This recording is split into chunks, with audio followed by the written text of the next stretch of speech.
વિદેશથી ફરી એકવાર ભારતીયના મૃત્યુના સમાચાર આવ્યા છે। હૈદરાબાદની 36 વર્ષીય મહિલાની ઓસ્ટ્રેલિયામાં હત્યા કરી દેવામાં આવી છે। કથિત રીતે મહિલાના પતિએ જ તેની હત્યા કરી છે અને ત્યાર પછી તે દીકરાને લઈને ભારત આવી ગયો છે। તેણે દીકરાને તેના નાના નાનીને સોંપી દીધો છે। રિપોર્ટ્સ પ્રમાણે મૃતક મહિલાની ઓળખ ચૈતન્ય મગધાની તરીકે થઈ છે। શનિવારે બકલીમાં રોડના કિનારે પડેલા એક ડસ્ટબિનમાંથી મહિલાનો મૃતદેહ મળી આવ્યો હતો।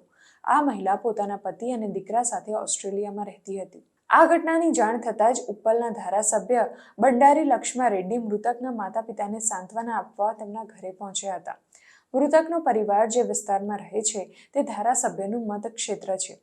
મૃતક મહિલાનો પરિવાર ઈચ્છે છે કે તેણીનો મૃતદેહ ભારત લાવવામાં આવે, જેથી તેમની વિનંતી પર ધારાસભ્યએ વિદેશ મંત્રાલયને પત્ર લખ્યો હતો। એક ન્યૂઝ એજન્સી સાથેની વાતચીતમાં તેમણે જણાવ્યું કે મૃતક મહિલાના માતા પિતાએ દીકરીનો મૃતદેહ અંતિમ સંસ્કાર માટે ભારત લાવવાની વિનંતી કરી છે, જેને માન આપતા તેમણે વિદેશ મંત્રાલયને પણ પત્ર લખ્યો છે। ધારાસભ્ય રેડ્ડીએ આગળ જણાવ્યું કે મૃતક મહિલાના માતા પિતાનો દાવો છે કે તેમના જમાઈએ દીકરીની હત્યા કરી હોવાની કબૂલાત કરી છે। મહિલાની હત્યા કર્યા બાદ તેનો પતિ દીકરાને લઈને ભારત આવી ગયો અને નાના નાનીને સોંપીને જતો રહ્યો હતો। ઓસ્ટ્રેલિયાની વિક્ટોરિયા પોલીસે 9 માર્ચે તેમની વેબસાઇટ પર પ્રકાશિત કરેલા નિવેદનમાં જણાવ્યું કે વિન્ચેલ્સિયા પાસે બકલીમાં મહિલાનો મૃતદેહ મળ્યા પછી હોમિસાઇડ સ્ક્વોડના પોલીસ કર્મીઓએ આ કેસની તપાસ શરૂ કરી છે। બપોરે પોલીસ કર્મીઓને માઉન્ટ પોલોક રોડ પરથી મહિલાનો મૃતદેહ મળી આવ્યો હતો। આ સિવાય પોલીસને રહેણાંક વિસ્તારમાં પણ એક ક્રાઇમ સીન મળી આવ્યો છે।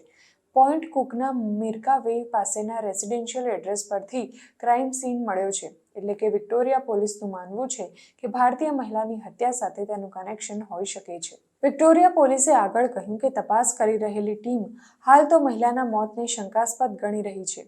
પ્રાથમિક તપાસ પરથી અંદાજો આવે છે કે આ ઘટનામાં સંકળાયેલા લોકો એકબીજાથી પરિચિત હતા અને આરોપી દેશ છોડીને નાસી ગયો છે। હાલ તો આ કેસમાં હજી સુધી કોઈની ધરપકડ નથી કરવામાં આવી। મીડિયા રિપોર્ટ પ્રમાણે મૃતક મહિલાના પતિની ઓળખ અશોક રાજ વરીકુપલ્લા તરીકે થઈ છે।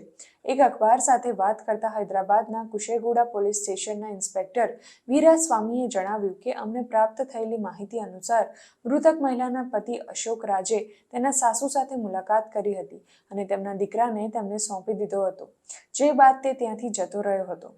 મૃતકના પરિવારમાંથી કોઈએ હજી સુધી ફરિયાદ નથી નોંધાવી। જો કોઈ અમારો સંપર્ક કરશે તો અમે તપાસમાં સહકાર આપીશું।